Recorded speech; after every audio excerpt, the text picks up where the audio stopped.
जरा सी आहट होती है। दोस्तों, आज मैं आप सब लोगों को एक ऐसी कहानी सुनाने जा रही हूँ जो आप लोगों को दिल दहला देने वाली एक सच्ची हॉरर कहानी है। यह कहानी बहुत दिलचस्प मजेदार हॉरर है।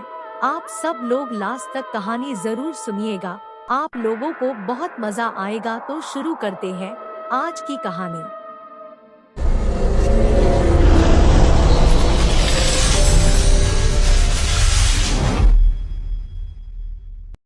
ये मेरी एक रियल कहानी है जो कि मैं लोगों के सामने आज रख रही हूँ। मेरा नाम जया है और मैं लगभग 26 साल की हूँ।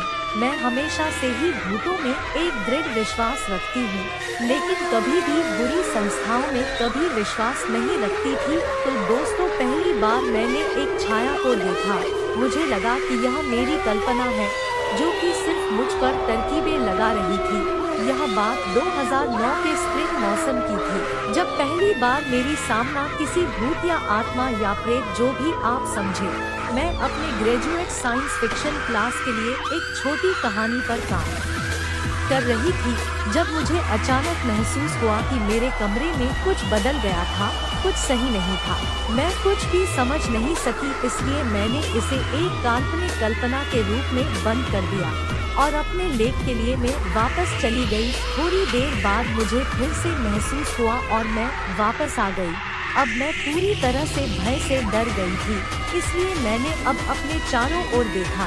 मैं अपने कमरे के चारों ओर देख रही थी और जब मैंने देखा कि एक कोने में एक काला साया था, मैंने इसे दूर जाने के लिए तुरंत चिल्लाया और कमरे में अन्य छायाओं में उतर गया। यह छाया के साथ मेरी पहली मुलाकात थी। मेरी दूसरी मुलाकात लगभग 3 साल बाद हुई। यह ग्रीष्म ऋतु में एक उज्जवल धूप का मौसम था। मैं पंखे के साथ बिस्तर पर बैठी थी, गर्मी को कम करने की कोशिश कर रही थी। मैंने अपने दोस्त हेरी को फोन करने का फैसला किया, क्योंकि मैं अब पूरी तरह से टूट गई थी और किसी से बात करना चाहती थी। हमारा वार्तालाप लंबे समय तक नहीं था, क्योंकि उसे अपने काम के लिए तैयार होकर बाहर जाना था, इसलिए मैं फिर से अकेली हो गई थी। कुछ भी करने के लिए मेरा मन नहीं था। जब मैंने अपनी खिड़की के पास कुछ देखा तो मैं एक पुस्तक को लेने के लिए उठा था।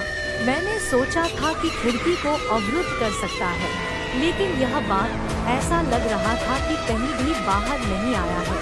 यह एक विशाल ब्लॉक की तरह था जिसमें कोई भी हलचल नहीं थी। एक आंख झपकी थी, वो गायब हो गया था। अब डर के मारे मैं अपने कमरे से बाहर चला गया था।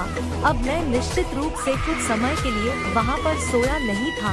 इसलिए दोस्तों, लोगों का कहना बिल्कुल सही है कि कभी भी आपको जब कोई अनजान सी चीज नजर आए तो उसके पास नहीं जाना चाहिए और बड़ों की बातों को हमेशा ही मानना चाहिए, क्योंकि कभी कभी अनसुनी बातें भी हमारे सामने आ जाती है, उसी रूप में जिसको हम सोचते हैं कि उसको कोई भी वजूद नहीं है। इसलिए हमेशा ही अपनी लाइफ में सावधानी बरते। तो दोस्तों, आप लोगों को मेरी ये वीडियो कैसा लगा? अगर अच्छा लगा तो मेरी इस चैनल को सब्सक्राइब करना मत भूलिएगा। अगर आप लोगों के साथ भी ऐसी कोई घटना घटी हो तो मैं वीडियो की डिस्क्रिप्शन बॉक्स में मेरी व्हाट्सएप नंबर और ईमेल आईडी ही जाकर अपनी कहानी बता सकते हैं। मैं आप लोगों की कहानी मेरी वीडियो में प्रस्तुत करूंगी। ऐसी ही रोमांचक कहानी लेकर फिर हाजिर होंगे। तब तक के लिए बाय, टेक केयर।